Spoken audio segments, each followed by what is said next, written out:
You seem quite reserved tonight. What? I've been studying UFOs. Did you know there are UFOs out here flying around, unidentified? This would be the place for them, Southern California. I'm serious. They sighted a bunch over Georgia. I've seen them at night. They have real photos of them, and the government and the people just completely seem like don't talk about it. But Mr. Harold Salkin of Washington, D.C., is the head of the National UFO Bureau. Right. He brought me moving films. I actually have moving pictures of little sauce. A protest of people, by people, who want more information about UFOs. This is Operation Right to Know. When I first saw this, I thought it was another gay rights march in D.C., and then I looked closer and found out that it could have been The godmother of your daughter, Shirley MacLaine, writes in her new book that you sighted a UFO over her home in Washington State. Did you see a UFO? I did, and the rest of the account, well, I didn't, it was unidentified flying object. Pilots, investigators, scientists, and researchers from 7 different countries gathered in Washington to discuss their shared experiences about UFOs. This is amazing. And you know what? I can't help but laugh about this because when you think of people saying, "Oh, hey, I saw a UFO," you kind of think of freaks. I'm not going to lie. I think that there is absolutely has been visitors from other places on this planet. Visitors from like not off this planet to this aliens? Numerous senior pilots from the Navy have been reporting significant UFO activity. You take questions on UFOs, Admiral? There's a reporting process for that and an office that handles that. President Obama says that there is footage and records of objects in the skies, these unidentified aerial phenomenon, and he says we don't know exactly what they are. What do you think that it is? I would ask him again. Thank you. Come on, boss, let's go.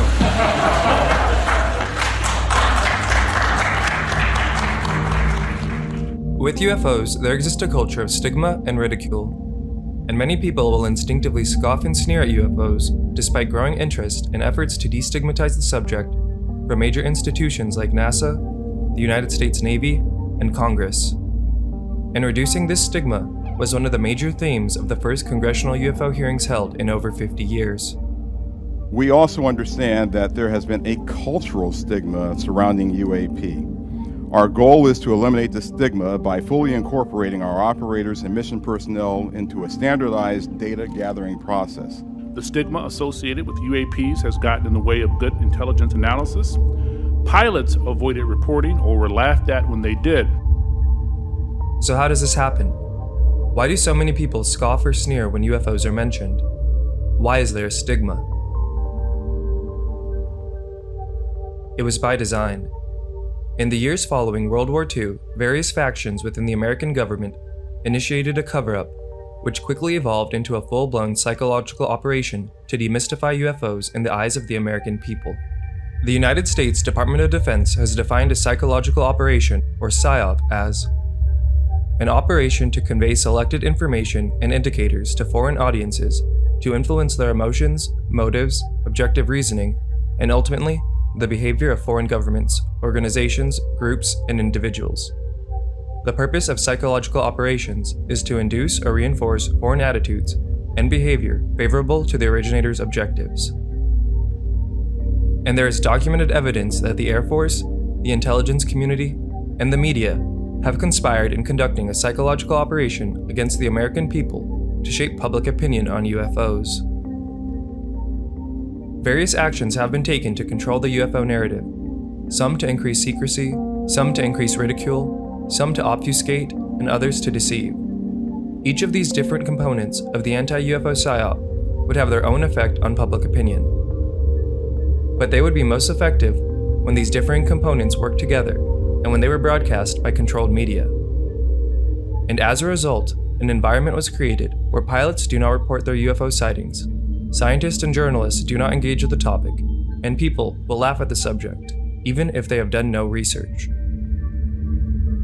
In this video, we will try and explain the stigma by covering the creation and the implementation of the psyop that made society dismiss UFOs.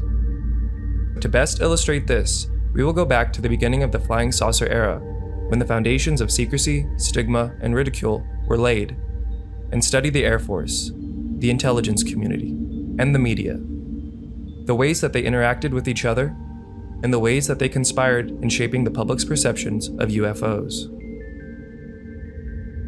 Deconstructing an entire psychological operation is a big task.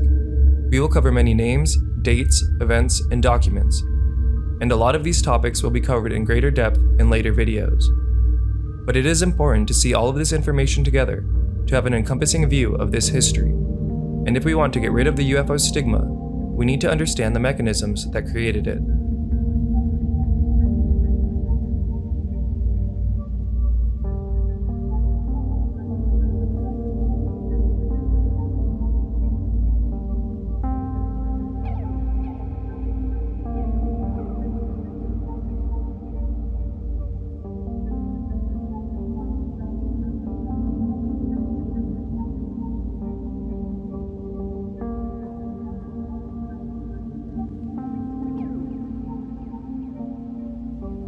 Some sources and further reading on this subject can be found in the books The Missing Times, News Media Complicity in the UFO Cover-Up by Terry Hansen, Silver Screen Saucers, Sorting Fact from Fantasy in Hollywood's UFO Movies by Robbie Graham, Mirage Men by Mark Pilkington, UFOs and the National Security State by Richard Dolan, The Report on Unidentified Flying Objects by Edward J. Ruppelt, the blog The Saucers That Time Forgot by Kurt Collins and Claude Folkstrom, the blog Saturday Night Euphoria, and the Reddit post of user MKUltra Escapee. These and other reference documents are linked in the description.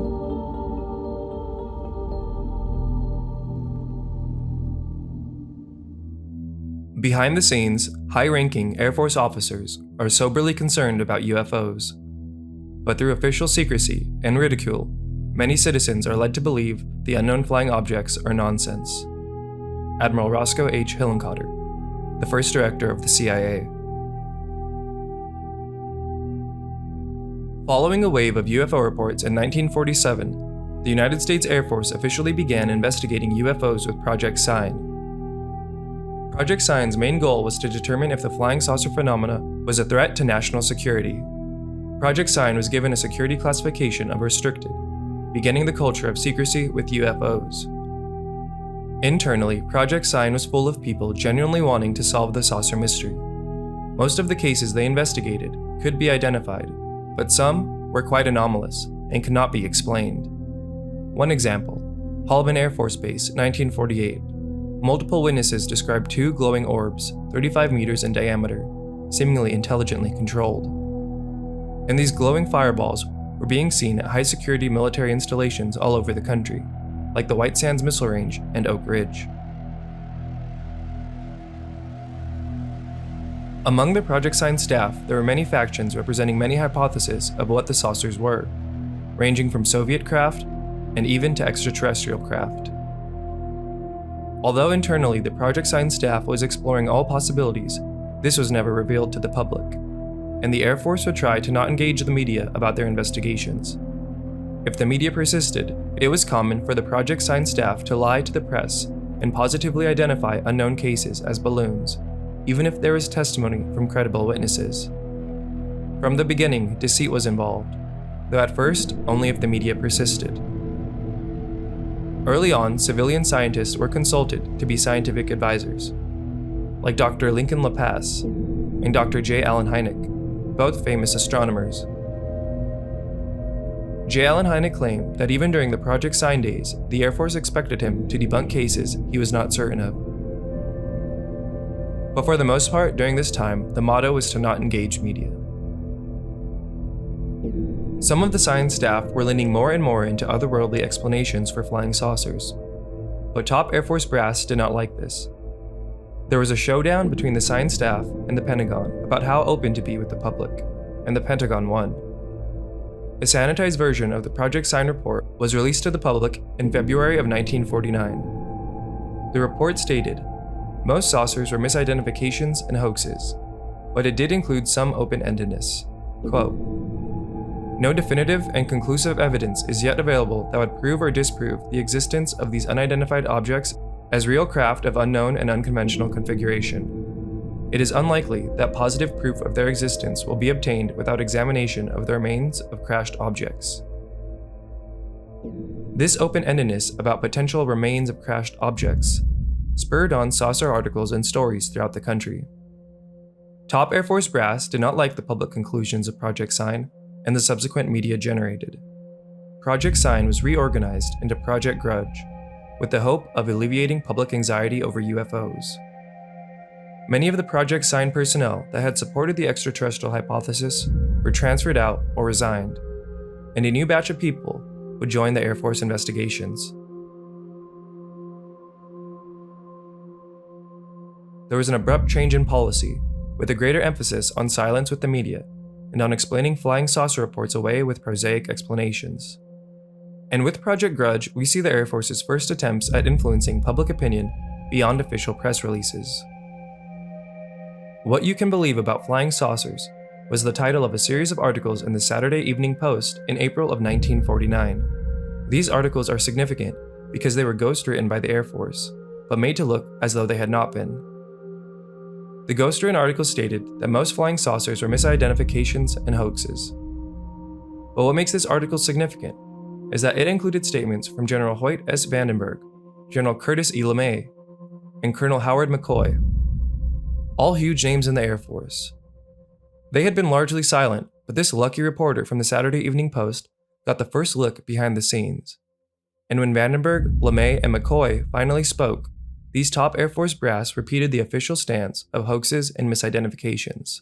To many Americans who had been casually paying attention to the flying saucer phenomena, this was the first time the Air Force had a unified national stance. The Air Force was no longer staying silent. They were proclaiming flying saucers were nothing but hoaxes and misidentifications.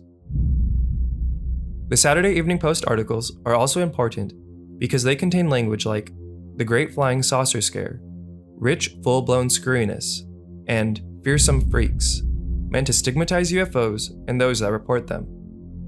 To the public, these stigmatizing remarks appearing alongside the likes of Vandenberg, LeMay, and McCoy imply that the Air Force was co-signing this stigmatizing attitude. And today, with hindsight, we know that these words were actually written by the Air Force. These articles show that as far back as 1949, the Air Force was using appeals to authority, stigma, and ridicule to shape public opinion on UFOs. Project Grudge issued one public report in August of 1949, which concluded that there was no evidence that UFOs were advanced foreign development and that UFOs constitute no threat to national security. Most UFOs were misidentifications and hoaxes. A much firmer stance than Project Sign. Most Americans believed the Project Grudge conclusions in the Saturday Evening Post articles, as the public's faith in institutions was at an all-time high following World War II. And these appeals to authority on larger platforms caused many to dismiss UFOs early on. There was a small but growing group of people, however, who were starting to question the official Air Force narrative, largely spurred on by flying saucer articles in magazines written by people like Donald Kehoe and Frank Scully. At this time, there was also a growing skeptic community. Among the Americans that were still interested in flying saucers, there was a healthy spirit of debate about what was causing the flying saucer phenomena. Even President Truman was quoted as saying he was just as puzzled as the next fellow by the latest flurry of reports about weird and wonderful sights in April of 1950. Along with the magazines and a few books, flying saucers were starting to make their way onto the silver screen, a new problem for the Air Force. During this time, the Air Force was no stranger to cinema, being more than happy to lend technical support to films that portrayed the Air Force in a good light. In the post-war years, a string of films were made with the Air Force, showing off the feats of airmen and America, and shaping perceptions of this new military branch. However, when it came to flying saucer cinema, the Air Force relationship was quite bizarre. let's look at how the Air Force reacted to the first flying saucer movies. 1950s, The Flying Saucer would be the first ever film to deal with the subject of UFOs. And in an effort to garner interest, the film's director, Mikhail Conrad, lied to a newspaper stating the film contained real footage of flying saucers. This single news article launched a multi-month Air Force investigation, resulting with OSI agents from the Los Angeles field office locating Mikhail Conrad, receiving a private screening of the film, and recording an apology from the director. This investigation is interesting. If flying saucers are hoaxes, why does it matter if someone claims to have footage of one? 1950 also introduced the first UFO mini-documentary, The Flying Saucer Mystery. The strange discs have been reported by unsober Americans since 1947. Just what did these people see? The Air Force did not make the documentary, but their perspective was represented, and the conclusions of the documentary were that saucers were most likely Navy craft. In 1951, the Air Force received offers to participate in the films The Day the Earth Stood Still and The Thing from Another World. The Air Force declined these offers, and in a meeting with Hollywood producers, Air Force officers were quoted as saying, "We just spent millions of dollars debunking flying saucers. Why would we help you make a movie about them?" For now, it was just a few ghostwritten articles and papers, and in January of 1951, the Air Force would ghostwrite their next article, The Disgraceful Flying Saucer Hoax, in Cosmopolitan magazine. This time, the ridicule was not just featured near Air Force personnel, but coming directly from them. Colonel Harold Watson, who oversaw Project Grudge, was quoted in the article as saying, "At the end of nearly every report tracked down stands a crackpot, a religious crank, a publicity hound, or a malicious practical joker." And of Frank Scully, one of the first UFO researchers like Donald Kehoe, Colonel Watson said, "His book made me slightly ill after 15 pages." The project-signed days of respectfully and discreetly disagreeing with witnesses were gone. Now Air Force public policy was ridicule. At the turn of the decade, the American public's attention began to shift focus to the Korean War, and interest in flying saucers was dropping. The Air Force was only averaging about 10 new cases a month, nothing close to the initial wave of 1947. Around this time, there was another small reorganization of Project Grudge. And this is when Edward Ruppelt would join the Air Force flying saucer investigations. He started as a skeptic, but still tried to remain agnostic with UFOs as more and more anomalous cases came his way. Luckily for the Air Force, cases continued to fall, and the public's interest in UFOs continued to decline. This would change in 1952, when the number of sightings jumped from 10 a month to 70 a month. And in response, the Air Force reorganized their flying saucer investigations again, creating Project Blue Book in March of 1952. Run by Captain Ruppelt, who was now becoming more and more perplexed by UFOs. As 1952 continued, the increased sightings continued, and the UFO issue was becoming larger and more difficult to contain. And this growing problem would finally reach a boiling point in July of 1952, with the UFO wave over DC. For 2 consecutive weekends in July of 1952, UFOs were reported flying around the Washington, D.C. airspace. These UFOs were viewed by hundreds of witnesses and outmaneuvered our fastest jets that had been dispatched to intercept. Since this UFO wave occurred over the nation's capital, it caused a media frenzy, and as a result of the commotion, the DC phone lines were clogged. The location and the amount of press generated was a nightmare for the Air Force, and the UFO issue could no longer be brushed aside. Major General John Samford was forced to give the Department of Defense's largest press conference since World War II because of the UFO wave over DC. A huge step from the ghostwritten articles and the Saturday Evening Post. General Samford downplayed the sightings, but in face of all the credible witness testimony, he had to concede the following. Of this great mass of reports, we have been able adequately to explain the great bulk of them, explain them to our own satisfaction. We've been able to explain them as hoaxes, as erroneously identified friendly aircraft, as meteorological or electronic phenomena, or as light aberrations. However, there have been a certain percentage of this volume of reports that have been made by credible observers of relatively incredible things. It is this group of observations that we now are attempting to resolve.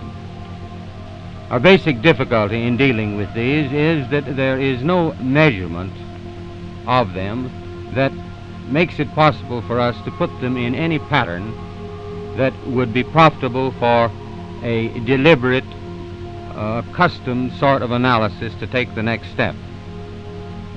We have, as of date, come to only one firm conclusion with respect to this remaining percentage, and that is that it does not contain any pattern of purpose or of consistency that we can relate to any conceivable threat to the United States.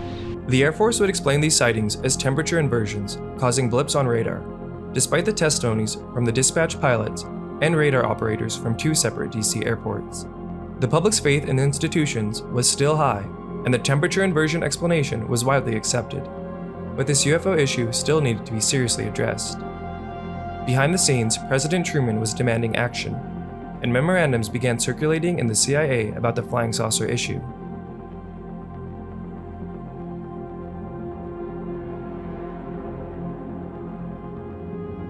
At the direction of President Truman, the CIA convened the Robertson Panel in January of 1953. The Robertson Panel, named after Chairman H.P. Robertson, was a panel of scientists and government officials tasked with assessing Project Blue Book and the UFO issue. The panel members were hand-selected by the CIA. They all had ties to the military and intelligence. Some had worked at MIT's Rad Lab, and some on the Manhattan Project, but all had predispositions of debunking flying saucers.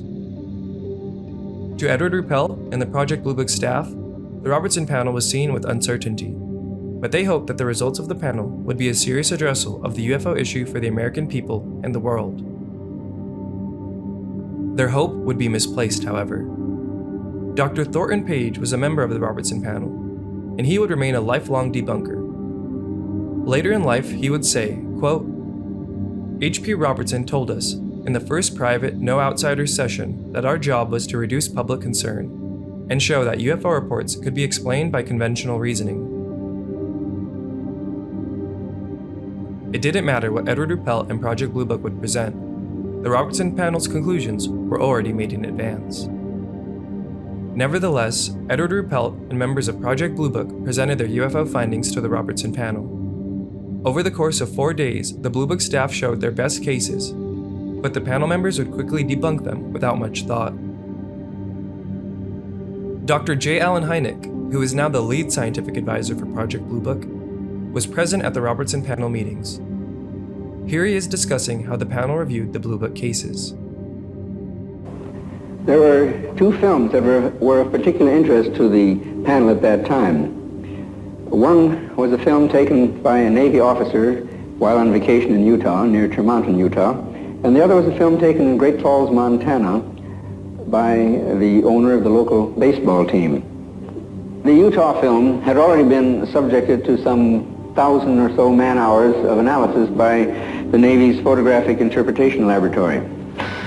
So the panel got up from their chairs and crouched around the wall to examine the films, and they asked to have the films run several times, as a matter of fact. Now, the Navy had, on the basis of their detailed analysis of the Utah films, they had concluded that the objects shown in the films could not be birds, balloons, aircraft, and so forth, but indeed that they were self-luminous, unidentified objects. Despite this conclusion, the panel rejected it and concluded that the objects were birds. They couldn't be unidentified, therefore they had to be birds. I came away from the meeting and from the room with the distinct feeling, however, that the panel had deliberately moved to debunk the whole subject and not to give it the serious scientific attention which it deserved. And after all of the days of deliberation were finished, the Robertson Panel would quickly assemble a report with recommendations on how to address the flying saucers. Select documents from the panel's report have been declassified, and the conclusions read, pursuant to the request of the Assistant Director for Scientific Intelligence, The undersigned panel of scientific consultants has met to evaluate any possible threat to national security posed by unidentified flying objects, flying saucers, and to make recommendations thereon. The panel has received the evidence as presented by cognizant intelligence agencies, primarily the Air Technical Intelligence Center, and has reviewed a selection of the best documented incidents. As a result of its considerations, the panel concludes that the evidence presented on unidentified flying objects shows no indication that these phenomena constitute a direct physical threat to national security. We firmly believe that there is no residuum of cases which indicates phenomena which are attributable to foreign artifacts capable of hostile acts, and that there is no evidence that the phenomena indicates a need for the revision of current scientific concepts. The panel further concludes that the continued emphasis on the reporting of these phenomena does, in these parlous times, result in a threat to the orderly functioning of the protective organs of the body politique.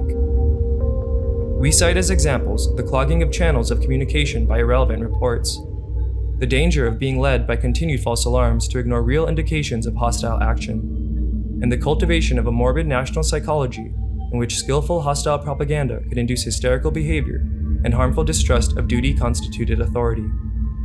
In order most effectively to strengthen the national facilities for the timely recognition and the appropriate handling of true indications of hostile action, and to minimize the concomitant dangers alluded to above, the panel recommends that the national security agencies take immediate steps to strip the unidentified flying objects of the special status they have been given and the aura of mystery they have unfortunately acquired, that the national security agencies institute policies on intelligence, training, and public education designed to prepare the material defenses and the morale of the country to recognize most promptly and to react most effectively to true indications of hostile intent or action. We suggest that these aims may be achieved by an integrated program designed to reassure the public of the total lack of evidence of inimical forces behind the phenomenon, and to train personnel to recognize and reject false indications quickly and effectively, and to strengthen regular channels for the evaluation of and prompt reaction to true indications of hostile measures. This document is linked in the description, and I highly recommend you read it in full. The panel stated that UFOs do not pose a threat to national security, but UFOs did pose a threat and that the hysteria caused by them could be used by a hostile foreign power. This being the height of the Cold War, the foreign power referenced was the Soviet Union.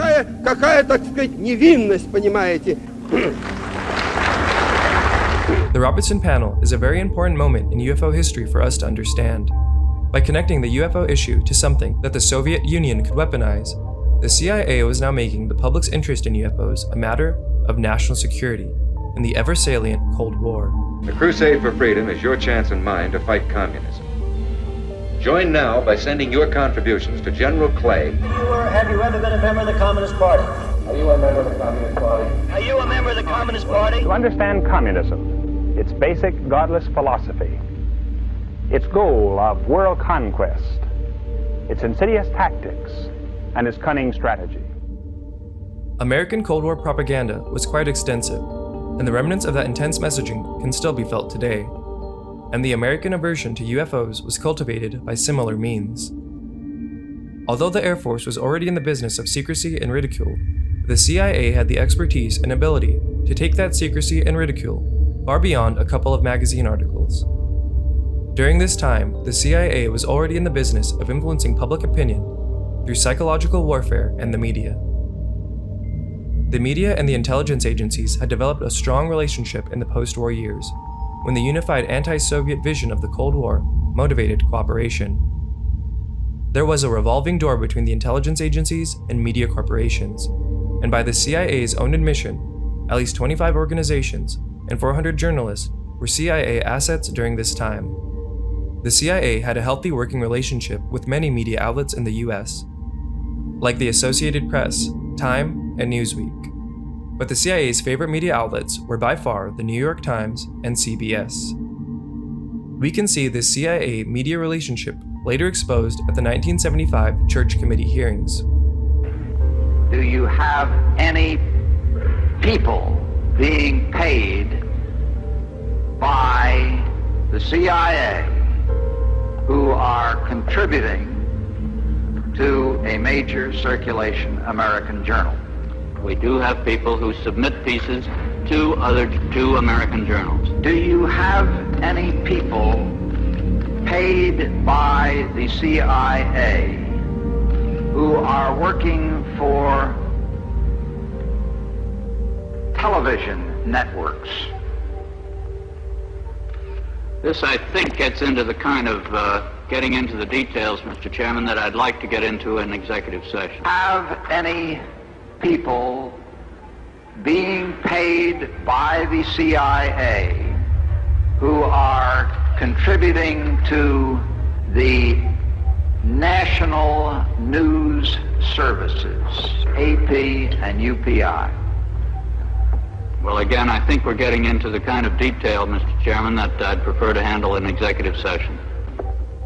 At CBS, we had been contacted by the CIA. As a matter of fact, by the time I became the head of the whole news and public affairs operation in 1954, ships had been established, and I was told about them and asked if I'd carry on with them. I think it was entirely in order for our correspondents at that time to make use of CIA agent chiefs of station and other members of the executive staff of CIA as sources of information which were useful in their assessments of world conditions.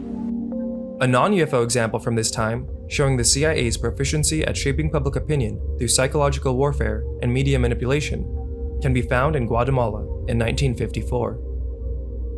The local government had just passed land reform bills that threatened the United Fruit Company's land holdings in Guatemala. In response, the CIA planned to covertly remove this government. CIA Director Alan Dulles called upon New York Times publisher Arthur Hayes Sulzberger to remove all critical foreign correspondence from Guatemala, to keep the American public in the dark. In country, the PSYOP and media manipulation was even more elaborate. Through a combination of fake newspapers, fake magazines, fake radio stations, and airdrops of leaflets, the CIA began bombarding the Guatemalan people with propaganda and disinformation. And through this small network of media outlets that they had created, the CIA was able to convince the Guatemalan government and people that a giant liberation army was winning victory after victory in the countryside, causing chaos and protests throughout Guatemala. The truth was, there was no liberation army, just a small group of Guatemalan exiles and American agents totaling about 400 people. And through this elaborate web of misinformation and disinformation, they were able to immobilize the Guatemalan army and oust Jacobo Arbenz, the local leader. And when called out on these interventions at the United Nations, the United States denied any involvement, maintaining this position until the 1990s. Quick interesting fact about this is that during the planning period, the CIA even floated faking a UFO invasion when planning their psychological warfare campaign. Nevertheless, the CIA was successful in their psychological warfare campaign and controlling the narrative, resulting in a successful regime change abroad, and at home, resulting in most Americans believing that the events in Guatemala were spontaneous local uprisings, unaware of the invisible hand their country had played. Peace comes to Guatemala. For the first time in 10 years, the people of Guatemala are breathing the sweet air of liberty. For United Fruit, it's business as usual, as all company land seized by the communists is returned. So why are we covering Guatemala in a UFO video? Many reasons. The CIA's actions in Guatemala demonstrate their proficiency with psychological warfare and media manipulation in the 1950s. They faked an entire invasion, brainwashing millions of people, and immobilizing an entire army with only 400 personnel. It also demonstrates how the Cold War was a motivation for very extreme actions. Millions of lives would be affected because of the CIA coup, and that country would face instability for decades. But the Cold War justified these actions. If they did this for bananas, imagine what they would do for UFOs. The CIA in Guatemala also shows that governments lie, sometimes for decades. There would be no formal acknowledgement of US involvement in Guatemala until the 1990s. So keep these things in mind as we get back to UFOs, and keep in mind that the CIA was planning their Guatemalan psychological warfare campaign at the same time they were conducting the Robertson Panel. Back to UFOs. The CIA's Robertson Panel agreed that the government should take a more proactive approach by actively influencing public opinion on UFOs through the media. The Robertson Panel document contains a section titled Educational Program, that details some of the ways they plan to demystify UFOs. Quote, "The panel's concept of a broad educational program integrating efforts of all concerned agencies was that it should have two major aims: training and debunking. The training section discusses creating programs and films for identifying different phenomena like balloons, mirages, and clouds across different military and civilian groups. The debunking section is very interesting and goes into greater detail about their plans for UFO media manipulation. Quote, "The debunking aim would result in a reduction in public interest in flying saucers, which today evokes a strong psychological reaction. This education could be accomplished by mass media such as television, motion pictures, and popular articles. Basis of such education would be actual case histories, which had been puzzling at first, but later explained. As in the case of conjuring tricks, there is much less stimulation if the secret is known. Such a program should tend to reduce the current gullibility of the public and consequently their susceptibility to clever hostile propaganda."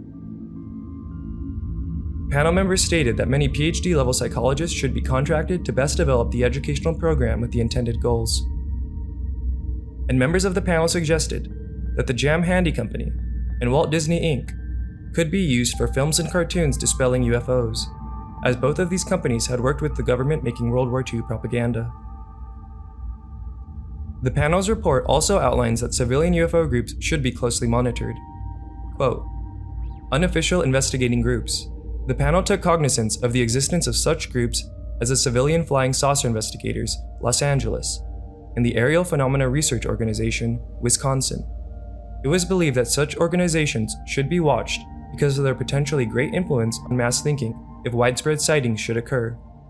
The apparent irresponsibility and the possible use of such groups for subversive purposes should be kept in mind." And within a few years, 49 different UFO groups throughout the country were being monitored, and some infiltrated.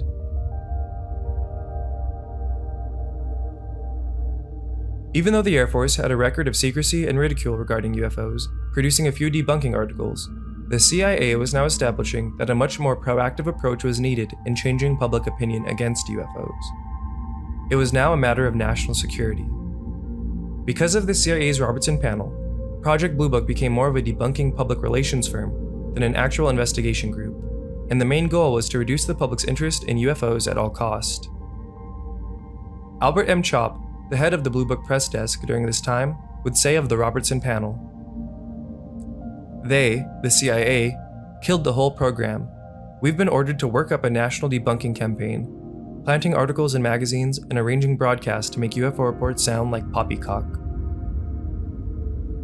And Edward Ruppelt would say of the panel, "We're ordered to hide sightings when possible, but if a strong report does get out, we have to publish a fast explanation, make up something to kill the report in a hurry, and also ridicule the witness, especially if we can't figure out a plausible answer. We even have to discredit our own pilots. It's a raw deal, but we can't buck the CIA. The whole thing makes me sick. I'm thinking of putting in for inactive." And soon, the pro-UFO crowd of Project Blue Book would be replaced with Air Force officers who would toe the debunking line. Edward Ruppelt was replaced with Captain Charles Hardin, and of his replacement, Ruppelt would say, "Hardin thinks that anyone who is even interested in UFOs is crazy. They bore him." It should be noted that the CIA was actively denying any interest in UFOs, and Americans would be unaware of the official recommendations of the Robertson panel for decades. But behind the scenes, the goal was now clear: to debunk UFOs and make the public disinterested. And in the wake of the Robertson panel's recommendations, various changes to official UFO policy were made. Each of these changes was designed to control the UFO narrative and shape public opinion in their own way. Some increasing secrecy, some increasing ridicule, but when they all worked together, they would be most effective. Following the Robertson panel, we saw updates to JANAP 146, which made public reporting of UFO sightings by servicemen and some commercial pilots a federal crime under the Espionage Act, carrying the penalty of 1 to 10 years in prison or a $10,000 fine. JANAP 146 led to a few protests of commercial pilots, but these protests were only covered in local media, and the culture of pilots not reporting UFO sightings began. Air Force Regulation 200-2 that gave UFO investigative duties to the newly formed 4602nd Air Intelligence Squadron a rapid response team with bases all over the country. And soon, the 4602nd was investigating more cases than Blue Book, unbeknownst to the public. Air Force Regulation 200-2 also mandated that only information about UFO cases that have been positively identified be shared with the press, drastically reducing the number of unknowns in the media.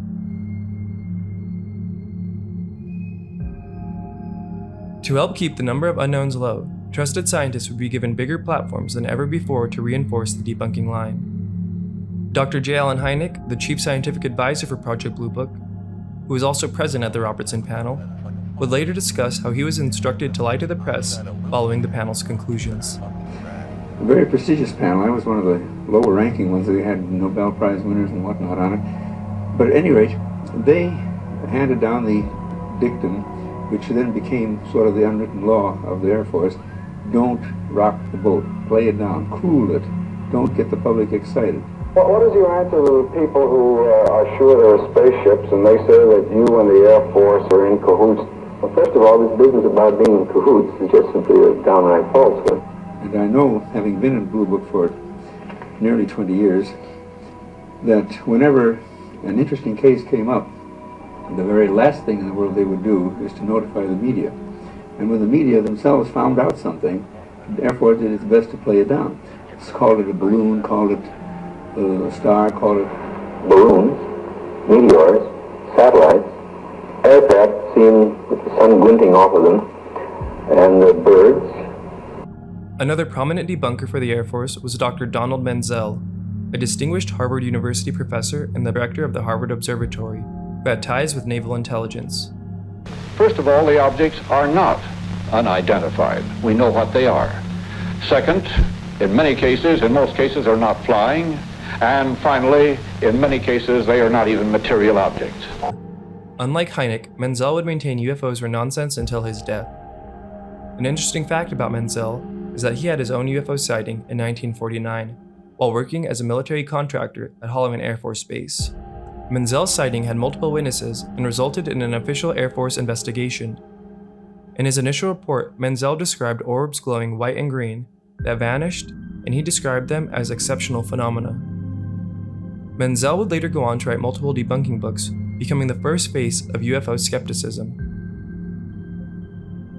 Menzel was also really close friends with New York Times writer Jonathan Leonard, claiming that through Leonard he had access to publish in the Times whenever he wanted. Hynek and Menzel, both being famous scientists in their own right separate of UFOs, would have a lot of influence on public opinion and academia. This was the height of the space race, and these astronomers were heroes to many Americans. Menzel especially. He was the top space scientist at Harvard, one of the best universities in the world. These and other scientists the Air Force propped up would help reinforce the official stance on UFOs and dissuade academia from engaging the UFO topic. If Harvard's top astronomers saying UFOs are nonsense, they must be nonsense. In 1955, the Air Force would release their only public report, with Blue Book Special Report 14, which stated only 3% of cases were unsolved.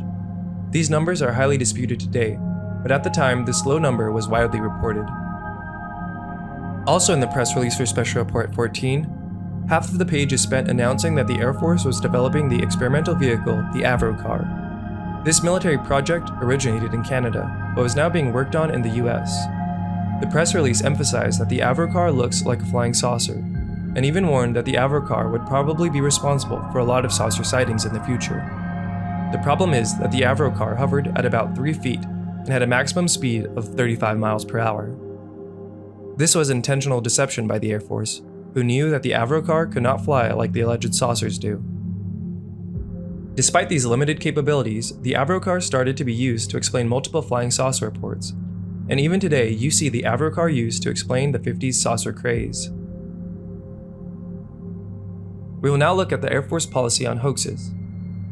Following the Robertson panel, the Department of Defense would release a reply to an inquiry on hoax policy by saying, "As stated in the enclosed fact summary, it is contrary to our policy to identify hoaxes, in order to avoid embarrassing the innocent parties."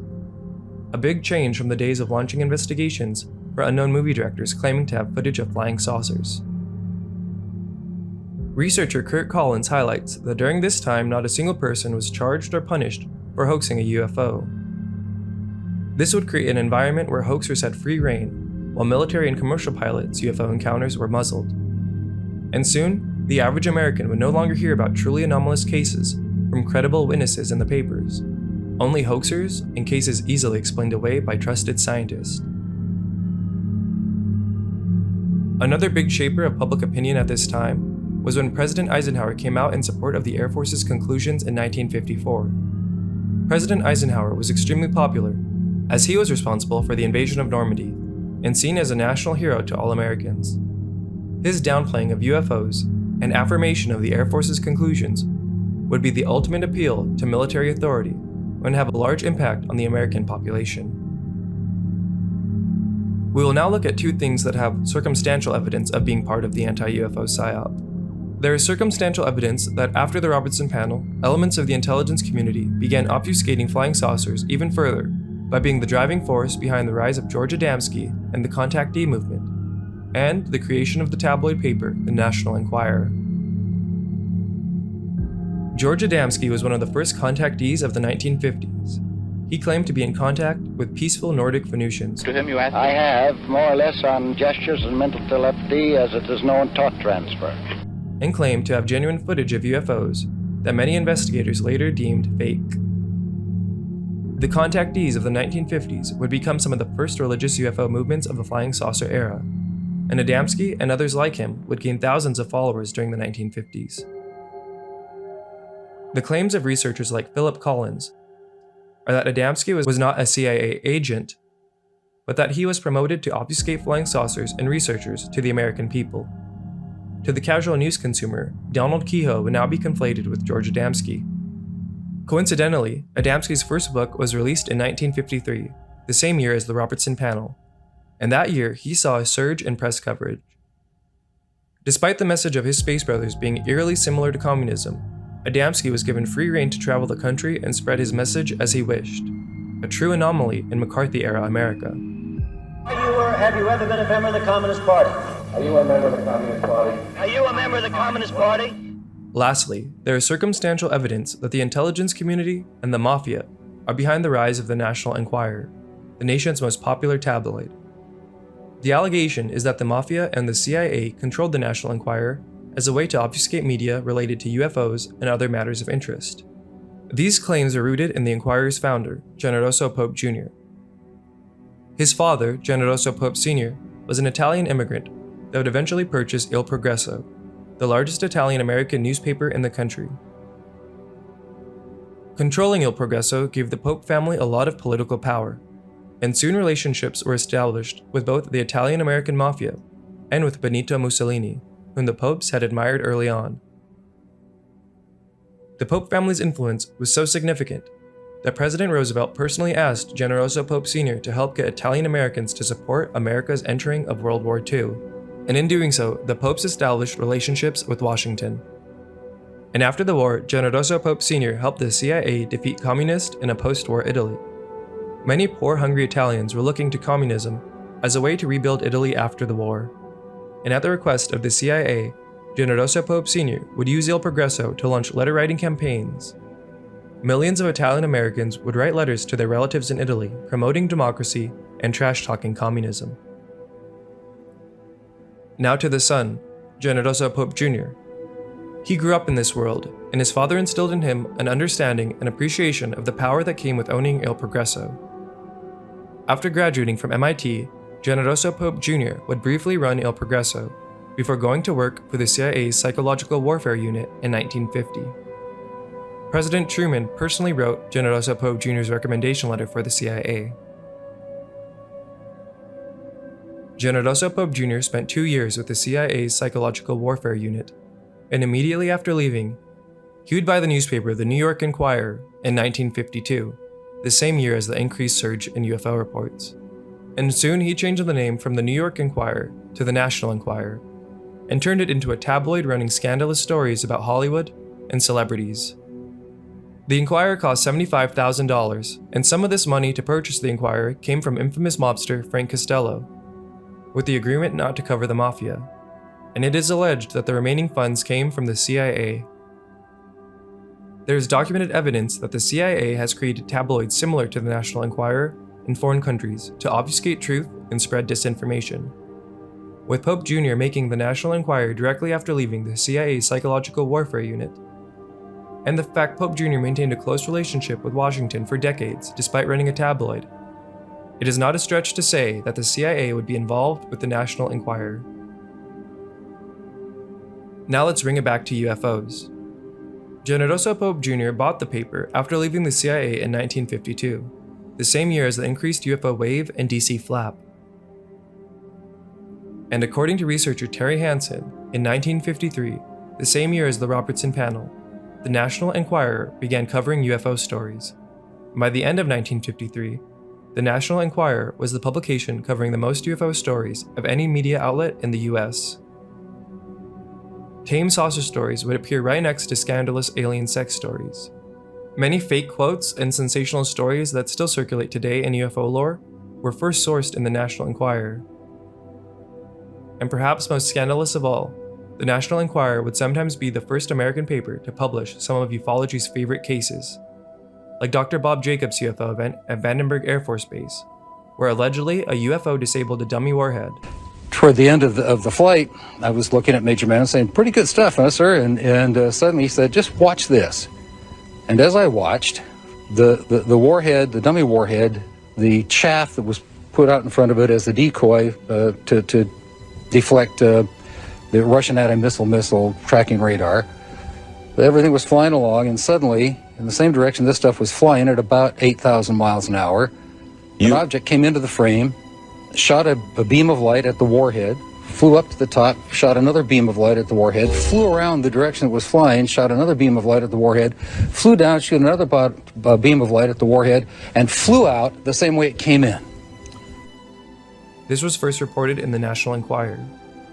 The first American paper to publish about the Colares UFO flap in Brazil was the National Enquirer. And the National Enquirer would even be the first paper to resurface the Roswell incident, publishing their story and interview with Jesse Marcel a few months before the completion of 1980's The Roswell Incident by Bill Moore, Charles Berlitz, and Stanton Friedman.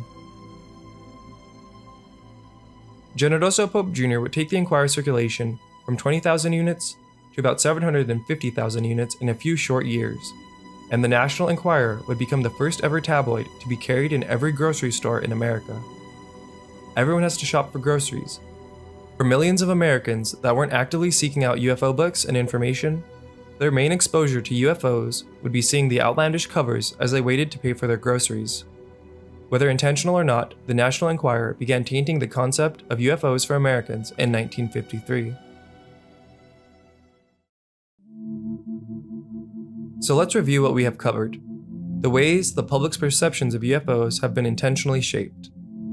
From the beginning, the Air Force was secretive with their investigations. With Project Sign, internally, many hypotheses were considered. But publicly, it was common to positively identify flying saucer cases that remained unsolved. From the beginning, there was secrecy, deceit, and a reliance on the public's faith in institutions. With the change from Project Sign to Project Grudge, we saw the first documented cases of the Air Force ghostwriting articles to influence public opinion. High-ranking Air Force personnel were stating that these saucers were all hoaxes and misidentifications, and the articles in Cosmopolitan incorporated ridicule from official sources. With Grudge, we also saw the introduction of flying saucers in the big screen. We saw the Air Force launch an investigation into the first flying saucer film, and we saw the Air Force refuse to work on other flying saucer films. Once cases surged in 1952 and after the wave over DC, we saw the largest press conference since World War II, reaffirming appeals to authority and once again relying on high faith in institutions. After the wave in DC, the CIA and other agencies were growing more and more concerned, and they convened the Robertson panel. The Robertson panel stated that UFOs do not pose a threat, but the hysteria caused by them could be used by the Soviet Union, making the public's interest in UFOs a matter of national security. We saw that the CIA was proficient in psychological warfare and media manipulation during this time, and they mandated that demystifying UFOs become a top priority across the agencies. And in the wake of the Robertson panel, we saw many actions aimed at demystifying UFOs. JANAP 146 made reporting a UFO incident a federal crime with the Espionage Act, and now military and commercial pilot testimony would not appear in the papers. Air Force Regulation 200-2 secretively took investigative duties away from Project Blue Book and mandated that only positively identified cases were to be shared with the press. There was an increase in the use of trusted scientists to reinforce the Air Force's claims that there was nothing to UFOs. Project Blue Book Special Report 14 misrepresented the number of unknowns to 3%, when in reality it was 20%, and the 3% number was widely reported. Blue Book Report 14 also introduced the AVROCAR to the media, a lax policy when dealing with UFO hoaxers that allowed them free rein. A rise in the coverage of contactees like George Adamski, his clearly fake photos, and his zealot following. And the creation of the National Enquirer tabloid, and their becoming the leader for coverage of UFO stories. Each of these changes was designed to control the UFO narrative and shape public opinion in their own way, some to increase secrecy and some to increase ridicule. But the goals of the Robertson panel would be truly achieved when these policies were working together. The CIA had the means to take the anti-UFO psyop even further through their media assets, especially the New York Times and CBS. And that's what we will cover in the next video, how the New York Times and CBS took the anti-UFO psyop and helped expose it to millions of Americans.